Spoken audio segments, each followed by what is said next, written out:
अस्सलामु अलैकुम वरहमतुल्लाहि ताला वबरकातुहू व मग़फ़िरतुहू।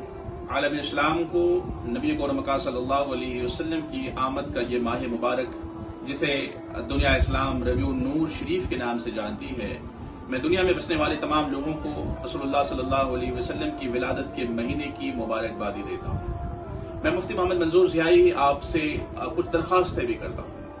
ये माह मुबारक रसूल आज़म सल्लल्लाहु अलैहि वसल्लम की बारगाह में अपना नजराना अपने अपने अंदाज में दुरूद पाक पढ़ के आका अलैहिस्सलातु तस्लीम की बारगाह में पेश करते हैं। ये वो माह मुबारक है जिस माह मुबारक के 12 रबीउल अव्वल शरीफ को पूरी दुनिया में जुलूस ईद मिलादुन नबी बहुत ही तुस्को एहतशाम के साथ मनाया जाता है।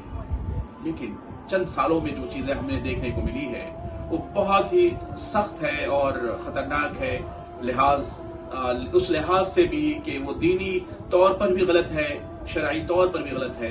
वो लोग जो डीजे बजाकर, गाने बजाकर या अलग अलग धुन लगा करके अपने तरीके से मनाने की कोशिश करते हैं, ये वो तरीका नहीं है जो आप मना रहे हैं। तरीका वो हो कि जब आप चलें तो लोग देख करके कहें कि ये रसूल के गुलाम हैं। तो मेरे प्यारे दोस्तों, हमें रसूलुल्लाह सल्लल्लाहु अलैहि वसल्लम की आमद की खुशी में खूब लोगों में, गरीबों में तकसीम करना है, खाने बांटना है, गरीबों का ख्याल रखना है, लोगों का ध्यान रखना है और ऐसा एहतमाम करना है जिससे कि पूरी दुनिया में ये पैगाम पहुंचे कि रसूलुल्लाह सल्लल्लाहु अलैहि वसल्लम की दीवाने अपने अंदाज में रसूल की बारगाह में अपना नजरानी अकीदत पेश करते हैं। आप पूरे साल रसूलुल्लाह सल्लल्लाहु अलैहि वसल्लम पर दुरूद पढ़ते हैं, पूरे साल हम रसूलुल्लाह सल्लल्लाहु अलैहि वसल्लम पर सलाम भेजते हैं। ये वो माह मुबारक हमें मिला है जिस माह में रसूलुल्लाह सल्लल्लाहु अलैहि वसल्लम तशरीफ लाए हैं। तो हमें चाहिए कि जिस जुलूस में हम शामिल हों तो बाअदब जाएं, बावजू जाएं और निगाहें नीची हो, अदब के साथ हाथ बांधे अपने आका जनाब अहमद मुख्तार पर दुरूद पढ़ते जाएं। अगर ये सिलसिला हमने जारी रखा तो इंशाअल्लाह तबारक व तआला आका भी खुश होंगे और हमारे नाम अमाल में नेकियों का इजाफा भी होगा। वो लोग जो जुलूस में खुराफात करते हैं, डीजे बजाते हैं, मैं उनसे रिक्वेस्ट करूंगा, मेरे आका अलैहिस्सलातु तस्लीम ने ऐसा नहीं किया है, मेरे असहाब ने ऐसा नहीं किया है, हमारे बुजुर्गों ने ये तरीका हमें नहीं सिखाया है कि हम डीजे बजाएं, गाने बजाएं, दूसरों को तकलीफें दें, भीड़ भाड़ ऐसी जगह पर लगाएं जो रास्ता बंद कर दें, जाम करके रास्ते पर चलें।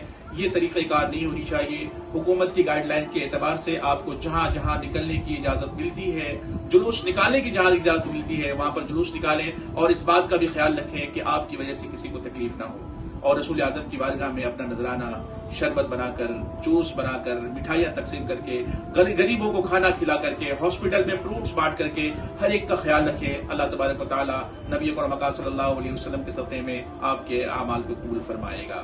मेरे प्यारे, वक्त बड़ा नाजुक है, इसका भी ख्याल आपको रखना है।